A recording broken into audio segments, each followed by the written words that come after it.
여러분 안녕하십니까? 12월 11일 굿모닝 MBN 시작합니다. 네, 먼저 오늘의 주요 뉴스입니다. 윤석열 검찰총장에 대한 징계위원회가 어제 7시간에 걸친 공방을 벌였지만 결론을 내지 못해 오는 15일 다시 열립니다. 윤 총장 측이 공정성을 이유로 제기한 일부 징계위원 기피 신청이 기각되면서 증인 신문과 절차 등을 놓고 공방이 계속될 전망입니다. 국회에서 국가정보원법에 대한 무제한 토론, 필리버스터를 국민의힘과 더불어민주당이 계속 이어가고 있습니다. 임시국회 첫날 공수처법이 본회의를 통과하면서 민주당은 공수처 출범 초읽기에 들어갔습니다. 코로나19 신규 확진자가 연일 700명대에 육박하는 가운데 방역당국이 최근 2주간 무증상 확진자가 40%에 달하는 것으로 추정했습니다. 감염 경로를 알 수 없는 환자도 20%에 달하며 다음 주부터 3주간 대학가와 서울역 등에 익명 검사를 위한 임시 선별진료소가 마련됩니다. 라인펀드 사태 핵심 인물인 김봉현 전 스타모빌리티 회장이 로비 대상으로 지목한 윤갑근 전 대구고검장이 오늘 새벽 구속됐습니다. 윤 전 고검장은 로비 명목으로 라임 측에서 2억여 원을 받은 혐의를 받고 있습니다. 오늘 오전 서울과 경기 지역의 미세먼지 농도가 일시적으로 매우 나쁨 단계까지 오르는 등 서쪽 지역을 중심으로 미세먼지가 기승을 부리겠습니다. 다가오는 일요일에는 북서쪽에서 찬 공기가 남하해 날씨가 다시 추워지겠고 전국 대부분 지역에 비 또는 제법 많은 양의 눈이 내릴 전망입니다. 사상 초유의 검찰총장 징계위원회가 7시간 동안 이어졌지만 결론을 내지 못하고 일단 마무리됐습니다. 심재철 법무부 검찰국장 등 8명의 증인이 채택된 가운데 징계위원회는 오는 15일에 다시 열립니다. 첫 소식 서영수 기자입니다. 어제 오전 10시 40분쯤 시작된 윤석열 검찰총장 징계위원회는 저녁 8시가 돼서야 끝났습니다. 중간에 점심 식사 등으로 정해된 시간을 제외하면 7시간 동안 경론을 펼쳤지만 윤 총장에 대한 징계 여부는 결론을 짓지 못했습니다. 회의의 주요 쟁점이었던 징계위원 기피 신청 등 절차적 문제를 다투느라 시간이 길어진 탓입니다. 윤 총장 측은 회의가 시작하자마자 징계위 절차상에 하자가 있고 추 장관이 관여하려 했던 건 부당하다는 이유로 기일 연기를 신청했지만 징계위는 법적 문제가 없다며 거절했습니다. 또 윤 총장 측은 심의 전 과정의 녹음을 요청했지만 징계위는 사생활 보호를 위해 증인들의 증언 때에만 녹음하도록 하는 등 윤 총장 측의 요구는 대부분 받아들여지지 않았습니다. 아쉬운 거라면 어쨌든 저희들이 법리적으로 주장했던 것들이 많이 안 받아들인 게 좀 아쉬운데요. 대신 윤 총장 측이 요구했던 증인 7명과 징계위 직권으로 채택된 심재철 법무부 검찰국장까지 모두 8명이 증인으로 확정됐습니다. 징계위는 다음 주 화요일인 오는 15일 다시 기일을 열고 증인 신문 등의 절차를 진행하기로 했습니다. 이번 징계위에는 직접 출석하지 않았던 윤 총장이 다음 징계위에 출석할지 여부는 아직 정해지지 않았습니다. MBN 뉴스 서영수입니다. 징계위와 윤석열 총장 측은 징계위원 기피 신청을 놓고 치열한 공방을 벌였습니다. 윤 총장 측의 기피 신청이 모두 기각되고 심재철 법무부 검찰국장이 자진 회피하면서 징계위는 4인 체제로 진행됐습니다. 김지영 기자입니다. 윤석열 검찰총장 측은 징계위원 5명 가운데 4명에 대해 기피 신청을 했습니다. 기피 신청 대상은 위원장 직무대리인 정한중 한국외대 교수와 안진 전남대 교수, 이용구 법무부 차관, 심재철 법무부 검찰국장입니다.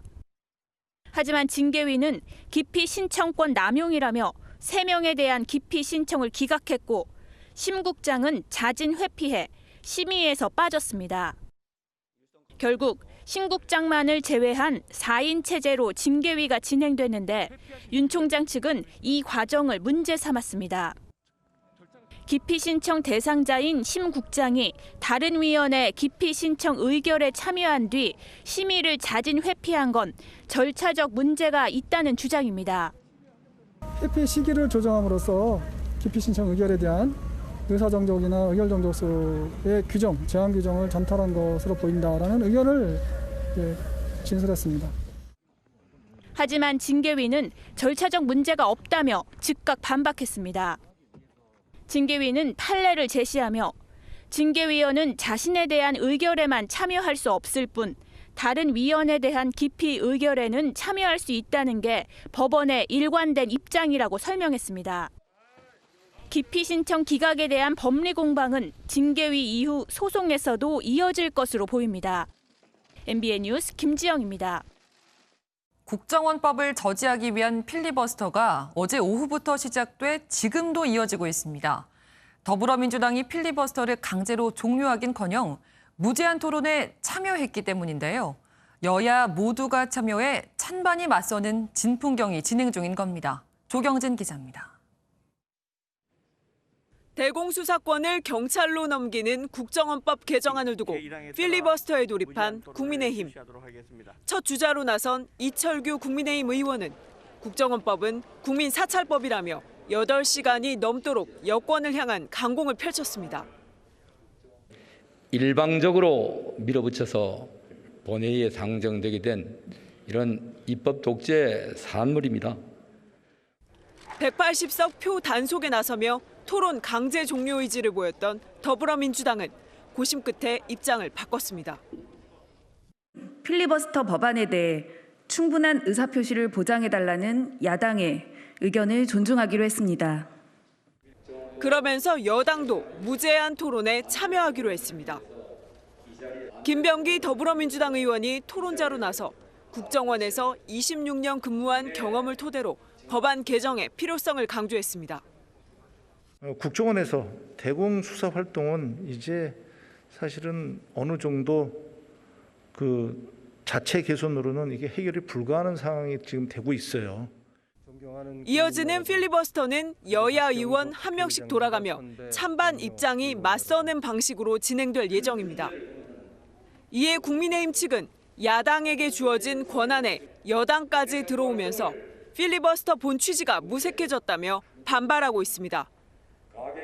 MBN 뉴스 조경진입니다. 어제 0시 기준 국내 코로나19 신규 확진자는 682명입니다. 이틀 연속 700명 가까이 나오고 있는데요. 이 방역당국은 이번 유행이 그동안의 3차례 유행 중 가장 규모가 크고 장기적이라며 엄중한 상황이라고 했습니다. 최형규 기자입니다. 어제 0시 기준 코로나19 신규 확진자는 682명이 나왔는데 그중 524명의 확진자가 나온 수도권의 상황이 어렵습니다.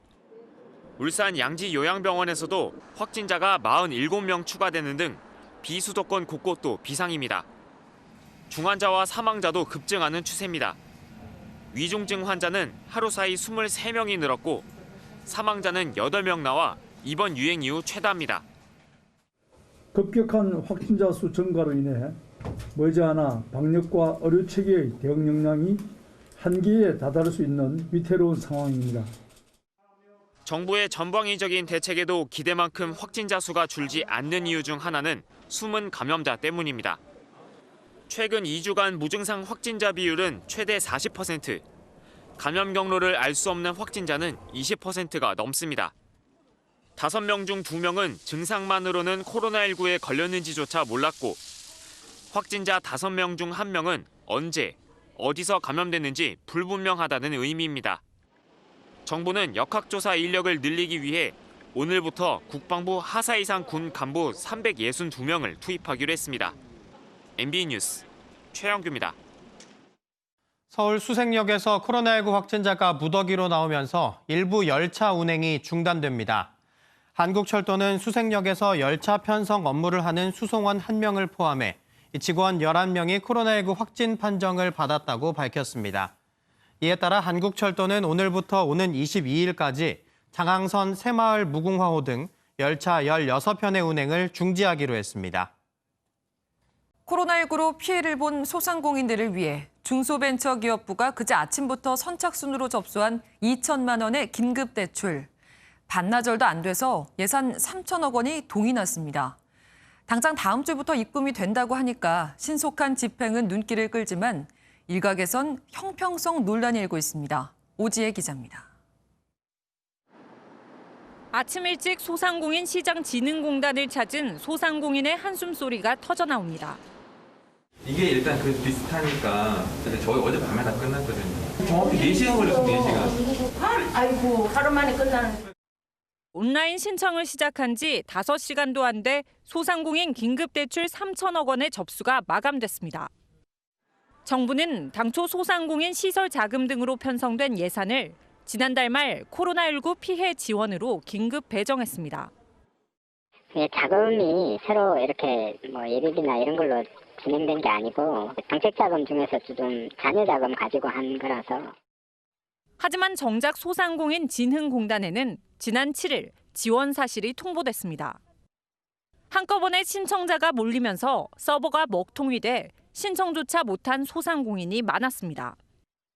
이틀 만에 서버 용량을 증량을 하고 해야 되는데 이게 사실 물리적으로 조금 어려운 부분이 있었고 이렇게 많이 올 거라고는 저희도. 이 때문에 정부의 긴급 지원 대책이 오히려 사회적 갈등만 키우고 있다는 비판도 나오고 있습니다. 추석 전부터 지급해 우수 행정 사례로 꼽힌 새 희망자금도 마찬가지입니다. 지급 대상인데도 공지조차 못 받은 소상공인이 적지 않습니다. 안내도 못 받고 계속 일만 하는 사업들이 있을 수 있어요. 할머니, 할아버지들 같은 경우에는 이런 제도도 모르고. 신속한 지원이라는 취지와 달리 소상공인 간 상대적 박탈감만 커지는 모습입니다. MBN 뉴스 오지혜입니다. 지난 7월 임대차 3법이 시행된 이후 전세 매물이 씨가 말랐다는 하소연이 빗발쳤는데요. 실제 통계로도 그랬습니다. 서울시 부동산 정보광장에 따르면 지난달 서울 아파트 임대 거래 가운데 전세 비중은 61.5%였습니다. 10월보다 10%포인트 이상 감소했고 관련 통계 작성 이래 역대 두 번째로 낮은 수준인데요. 반면 보증금 일부를 월세로 받는 반전세 비중은 전세 비중이 줄어든 만큼 늘었습니다. 아파트 가격 오름세도 걱정인데요. 12월 첫째 주 전국 아파트 값은 0.27% 오르면서 통계 작성을 시작한 2012년 이후 8년 7개월 만에 가장 큰 폭으로 상승했습니다. 무섭게 오르는 집값에 지난해 집을 가진 신혼부부는 42.9%로 나타났는데요. 이는 4년 만에 최저치입니다. 또 비교적 주거비 부담이 덜한 곳을 찾아서 서울을 포기하고 경기도로 나간 신혼부부도 증가한 것으로 나타났습니다. 다음 소식은 어제 있었던 문재인 대통령의 탄소 중립 선언입니다. 문 대통령은 2050년엔 이산화탄소를 배출한 만큼 흡수해서 실질적인 배출량을 0으로 만드는 탄소 중립을 이뤄야 한다고 선언했는데요. 문 대통령은 이를 위해 재생에너지를 활용한 신산업에 투자를 아끼지 않겠다고 밝혔습니다.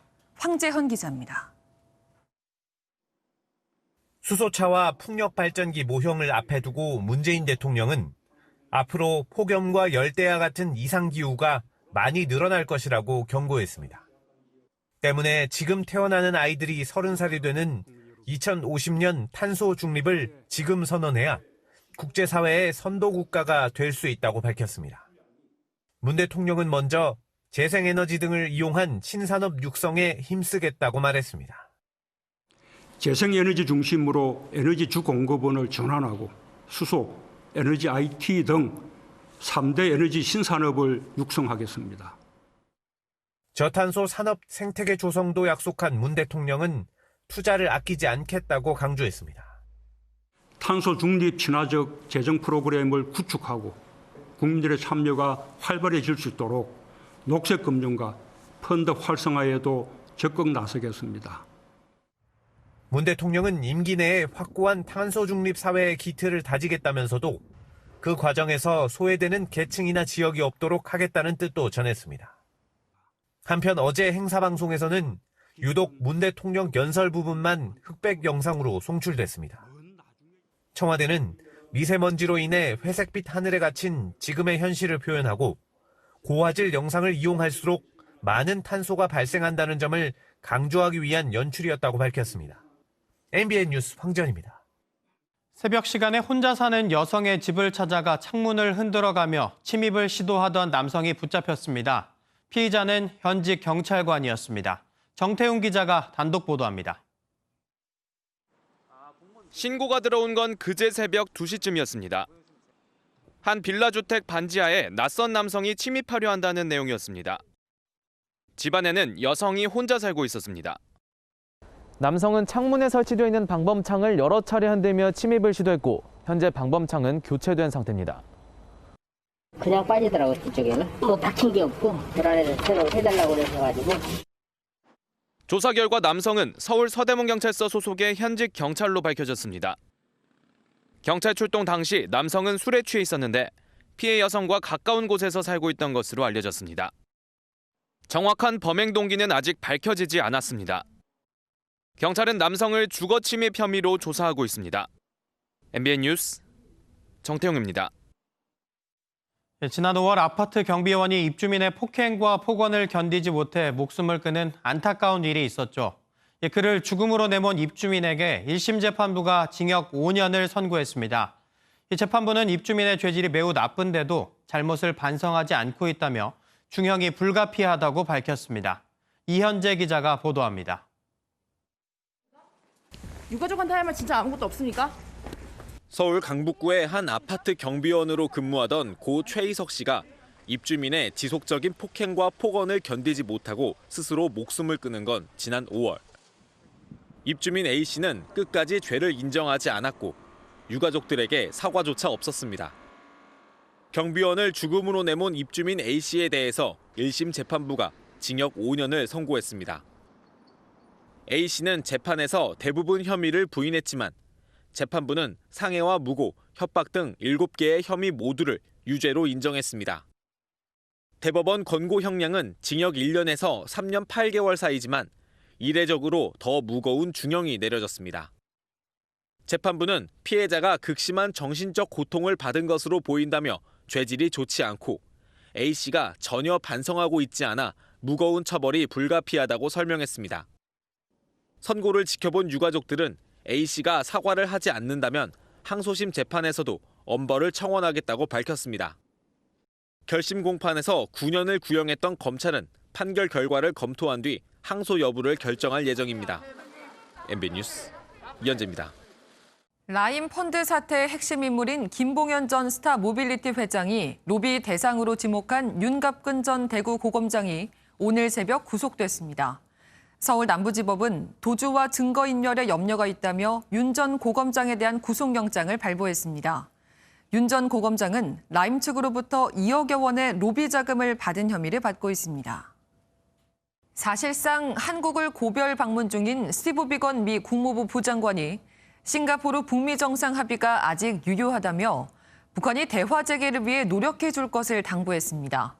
지난 2년간 너무 많은 기회가 낭비됐으니 이젠 진지하게 외교에 임해달란 조언입니다. 이수아 기자입니다. 스티브 비건 미 국무부 부장관은 어제 강연에서 지난 2년간 대북정책 특별대표로서 일한 소회를 밝혔습니다. 트럼프 대통령 주도하에 이뤄진 비핵화 시도 자체는 긍정적으로 평가하면서도 이 과정에서 북한의 태도에 대한 아쉬움을 드러냈습니다. Regrettably, much opportunity has been squandered by our North Korean counterparts over the past 2 years, who too often devoted themselves to the search for obstacles to negotiation instead of seizing opportunities for engagement. 다만 지난 2018년 싱가포르 합의는 여전히 유효하다며 앞으로 북한이 북미 대화 재개를 위한 계획을 세운 뒤 진지한 외교를 해야 한다고 당부했습니다. 내년 1월 출범하는 바이든 행정부에서도 미국이 북미 관계 개선을 위한 대화를 이어가겠다는 의지를 전달한 것으로 해석됩니다. 앞서 미 국무부는 비건 부장관의 방안을 통해 미국이 북한과의 의미 있는 대화 관여를 위해 준비돼 있음을 재확인했다고 자평한 바 있습니다. 토니 블링컨이랑 제이크 설리번이랑 다 같은 투로 얘기를 했거든요. 북한을 짜내서라도 대화에 복귀시키는 것이 중요하다. 비건이 얘기한 것도 같은 연장선상이 있다고 볼 수 있는.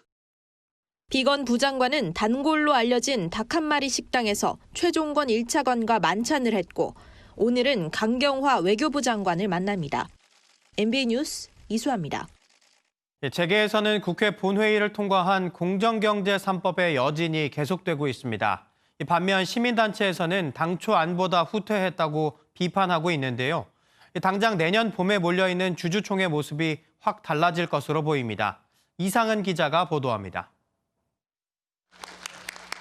글로벌 헤지펀드 엘리엇은 지난해 현대차의 이익에 반할 수 있는 사람을 사회이사로 추천했습니다.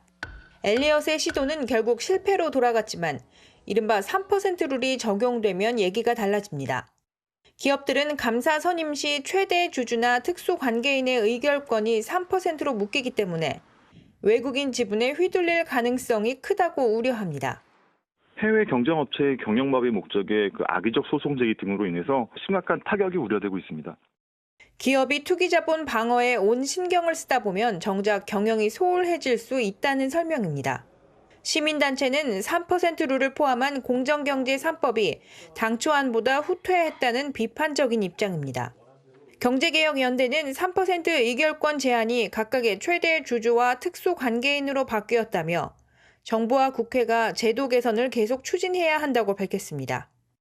이번 공정경제 3법이 어떻게 작용할지 내년 주총 시즌은 어느 해보다 관심이 쏠릴 전망입니다.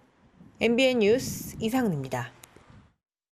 중소기업 가운데 혁신적인 상품이나 독보적인 기술을 보유한 기업을 작지만 강한 기업, 강소기업이라고 부르는데요. 올해 강소기업 대상에 코로나19 사태에도 두각을 나타낸 작지만 강한 기업들이 대거 선정됐습니다. 차민아 기자입니다. 어르신들이 노래를 부르며 율동을 합니다. 기억력을 좋게 하고 신체 활동은 물론 집중력 등을 높이는 교육 활동입니다. 이 기업은 실질적인 뇌 발달에 도움을 주는 교육 콘텐츠로 올해 강소기업에 선정됐습니다. 박수치료, 웃음치료 사실은 그런 게 다거든요. 저희 컨텐츠를 보시면은 뇌 발달에 도움을 줄 수 있는 그런 여러 가지 것들이 탑재되어 있어요. 우수 중소기업을 발굴하고 강소기업으로의 도약을 지원하기 위해 마련된 대한민국 강소기업 대상에 22개 업체가 수상에 영광을 안았습니다. 올해는 특히 코로나19 시대에 발빠르게 대응한 기업들이 두각을 나타냈습니다. 세계 시장에서 어떤 차별화된 그런 기술 포인트를 가지고 있다든가 새로운 어떤 신상품을 출시했다든가 혁신 상품 그런 회사들이 다 이번에 강소기업으로 선정이 됐습니다. 작지만 강한 기업, 강소기업이 많아져야 국가 경쟁력이 높아지는 만큼 정부의 적극적인 금융 지원과 규제 철폐가 필요하다고 이들은 호소하고 있습니다. MBN 뉴스 차민아입니다. 인류의 화성 기주를 공헌해온 일론 머스크의 스페이스 X사가 개발 중인 우주선 스타쉽이 시험 비행을 하고 착륙하던 중 폭발했습니다. 이 폭발에도 지구 성층권까지 올라 최고 높이로 비행하는 기록을 세웠는데요. 머스크는 성공적이었다고 자평했습니다. 정설민 기자입니다. 화성 정복에 한 걸음 다가가기 위해 힘차게 솟아오른 우주선 스타쉽 시제품 SNA. 옆으로 누워있던 로켓이 불꽃을 내뿜으며 본체를 바로 세웁니다. 그런데 로켓이 땅에 닿는 순간 굉음과 함께 화염에 휩싸입니다. 6분 42초의 시험 비행 후 착륙하는 과정에서 폭발한 겁니다. 그럼에도 스페이스 X의 창립자 일론 머스크는 성공적인 비행이었다며 만족감을 표시했습니다. 지구 상층권인 12.5km 상공까지 솟구쳐 오르며 최고 기록을 세웠기 때문입니다. 다만 착륙을 앞두고 로켓 엔진을 재점화하는 과정에서 선체가 뒤로 살짝 기울어지면서 폭발이 일어났습니다. 머스크는 오는 2050년까지 인류를 화성으로 이주시키겠다는 목표를 갖고 있습니다. What I really want to try to achieve here is to make Mars seem possible, make it seem as though it's something that we can do in our lifetimes. 이를 위해 스타쉽을 최대 100명이 탈 수 있는 대형 우주선으로 개발한다는 게 머스크의 계획입니다. MBN 뉴스 정살민입니다. 어릴 적 크리스마스를 앞두고 무슨 선물을 받게 될까 설레본 적 있으실 텐데요. 조금 이른 선물을 받은 이 친구들, 취향 저격이라네요. 페루 리마의 한 동물원. 동물들이 뭔가를 가지고 놀고 있는데요. 사나운 맹수를 순한 강아지로 만든 이것. 바로 동물원에서 준비한 이른 크리스마스 선물입니다. 헝겊으로 공을 만들어 보송보송한 양털을 넣어준 거죠. 굴리고 물어뜯느라 얼마 못 가 실밥이 터졌지만 그만큼 마음에 들어하는 것 같죠. 이 아기곰도 제 몸집만한 양털 주머니를 선물로 받았는데요. 양털은 동물의 호기심을 자극하고 스트레스 해소에도 도움을 준다네요. 이렇게 동식물을 보호하고 아끼기는커녕 놀이의 대상으로 삼는 이들도 있었는데요. 골프 실력이 아무리 좋아도 이런 데 쓰는 건 아닌 것 같네요. 미국 애리조나주의 골프장. 한 남성이 샷을 날리는데 공이 향한 곳은 커다란 사구화로 선인장입니다. 관역으로 삼은 선인장에 골프공을 맞추곤 일행과 함께 기뻐하는데요. 이 영상은 SNS에서 30만 조회수를 기록했지만 이들의 행동을 비판하는 댓글이 대부분입니다. 사구화로 선인장은 애리조나의 상징으로 보호받고 있기 때문이죠. 하지만 종종 선인장이 훼손되는 일이 벌어지곤 한다는데요. 결국 이 골프장은 해당 남성들의 회원 자격을 박탈했다고 하네요. 지구의 70%가 바다라고 하죠. 그만큼 바다는 우리가 알고 있는 것보다 더 많은 신비를 간직하고 있을 텐데요. 얼마 전 학계에 한 번도 보고되지 않은 새로운 바다 생물이 포착됐다고 합니다. 멕시코 서쪽 바다에서 발견된 3마리의 고래. 물속에서 자유롭게 유영하고 물 위로 모습을 드러내기도 합니다. 놀라운 건 이들이 지금까지 한 번도 알려진 적 없는 종이라는 겁니다. 고래들은 종마다 고유한 음파 신호를 보내는데 전혀 새로운 신호가 포착돼 추적하다 발견한 겁니다. 이 고래의 역사가 인류의 역사와 맞먹을 정도라는 추측까지 나오면서 전문가들이 뜨거운 관심을 보이고 있다네요. 지금까지 굿모닝 월드였습니다. 오늘도 추위가 쉬어가는 대신 그 틈을 타고 미세먼지가 기승을 부리고 있습니다. 출근길 중부와 전북, 경북을 중심으로는 초미세먼지 농도 나쁨 수준을 보이고 있고요. 서울에서는 초미세먼지 주의보까지 내려져 있습니다. 현재 서울의 먼지 농도 68 마이크로그램, 충북은 52 마이크로그램 가리키고 있습니다. 서쪽 지역에서는 종일 공기가 탁하겠습니다. 특히 수도권에서는 오전에 매우 일시 나쁨 수준까지 오를 수 있겠고요. 영동과 경북, 광주에서는 오전에 공기가 탁해질 수 있겠습니다. 오늘 아침은 큰 추위 없습니다. 이 시각 서울의 기온 2.7도, 대전 4.7도, 대구는 3도로 시작을 하고 있는데요. 낮에는 서울 9도, 강릉 11도, 대구 12도로 어제와 비슷하겠고요. 평년보다는 높겠습니다.